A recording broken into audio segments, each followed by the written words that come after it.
Hello, my name's Lizzie Van Dorper. I'm the author of The Blessings Book, and I also have a site, www.theblessingsbook.com. The purpose of the site really is to bring into your life every day reasons that we should be grateful and happy for things and experiences that happen to us. I was lucky enough to be born to positive parents and grandparents, and as a result, our early life was mantraed with the words, count your blessings. There's always someone less fortunate than yourself. And as a child, that was probably difficult to understand. My upbringing was always to give love to people, whether you were experiencing bullying at school. We had to try and think of that person as a reflection of God, and therefore in a positive way. And as I evolved through my teenage years, I was like anybody else and went through some difficult times, but always maintaining the value that we all are reflections of God, and as such, we should try to be kind to other people and look at life in a way that we try to look for the things that we have, not the things that we have not. Look at the things that we can, not the things that we can't. And in all ways, at all times, to try and keep that idea at the forefront of our minds. People often assume that the word blessing has a religious connotation. In fact, it is frequently referenced in both Christian and in Buddhist teachings. However, a definition of a blessing that in my mind brings it more into our everyday is seeing a blessing as something or someone contributing to happiness or prosperity. And if you look at blessings in that way, it's very much easier for you to see how blessed you are every day. Just think, someone or something contributing to your happiness or your prosperity. About a year ago, I met and married a wonderful man who had 2 children, which gave us a total of 5 children. Each of them are approaching or in their teenage years, and as a result often arrive at the house with many different issues and problems which they come to me and talk to me about. And at the eve of New Year's Eve 2008, they'd all arrived with a variety of different problems, having been dumped by a boyfriend, lost an iPod, or being bullied at school. And they asked me, what can they do? And I went to bed thinking to myself, I don't know how to give the right answers to all these different children. And I woke in the morning with a very, very clear message in my mind, which was count your blessings and teach the children how to count theirs. And it was such the sort of thing my mother would have said that I immediately remembered her words and leapt out of bed. And by 5:30 that morning, I had produced 5 little documents, and I had been able to buy and secure the URL for theblessingsbook.com. So at New Year's Eve, I gave the children each one of these documents, and I said, write down in here everyone who loves you, all the kind things that you can remember that have happened recently. And over the next couple of months, try to fill up those pages with lovely things that happened in your life. And when we came together again at Easter, I asked the children how were things going. And the oldest girl said to me, although the boy and I are not together anymore, I was able to remember the time we lay in the park and drank wine and looked at the stars. And I can remember that period and that relationship now in a very happy way, and not feeling hurt that in the end it came to an end. And the girl who was bullied at school, she said to me, I said, how's the bullying? And she said, oh, I don't know, Mum, I'm spending so much time focusing on the good things that are happening at school and the kind things my friends say, I've forgotten to notice that anything unpleasant that's coming. And it was at that point that I truly realised the power of writing in this book only the good things that were happening. It helps you think of a certain situation in a loving way, in a positive way, regardless of even the short period of hurt that you've experienced.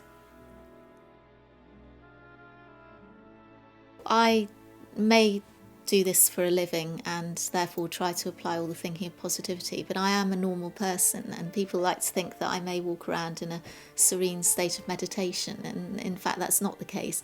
And on one such morning I'd woken up and I was feeling quite grumpy, and by lunchtime I'd decided that I was definitely grumpy and nothing was going to change my frame of mind. And almost as a test, I pulled out my own blessings book and started flicking through the entries that I'd had.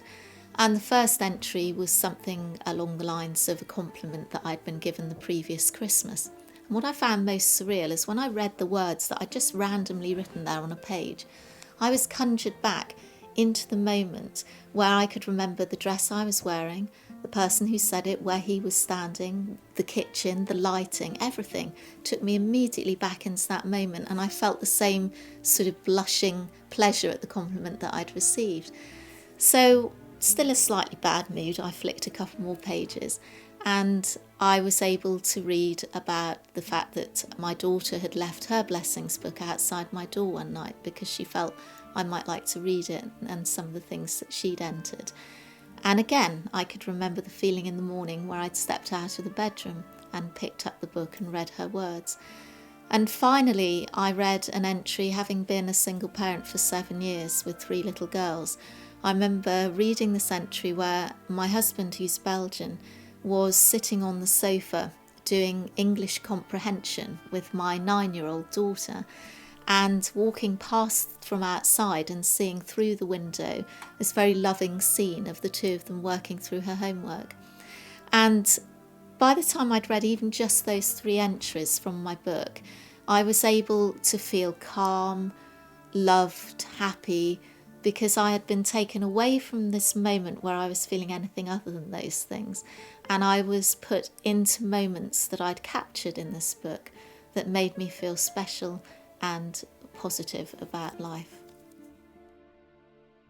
So the Blessings book was published, and it's now available in a number of different retail outlets, a number of different wellbeing clinics, and it's online at www.theblessingsbook.com. We also publish the Year of Blessings calendar. Every month there's a different photograph and a different image with a quotation to inspire you during that month. It's a beautiful thing to give as a gift. We've also produced little postcards which are taken from the calendar using the images and the quotations. For example, a blessing is a husband who puts fuel in the car even if he forgets to put his laundry in the washing basket. Sometimes it's very easy to overlook in a relationship all of the lovely things that actually exist within that relationship and look for the things that don't happen. And having been alone for 7 years, I used to listen to my friends moaning about their husbands and actually thinking, please give me the problem. So I do realise how important it is when either in a relationship or in a friendship that we pick up and remember the lovely things and the qualities within that person.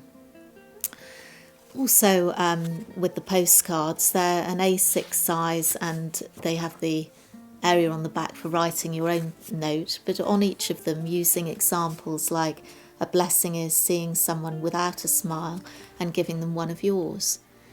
When we're walking through the high street, often the people approaching us are all in a hurry to get to work or to go to the supermarket. Their faces are set and rigid as they think all the time of the things they have to do that day.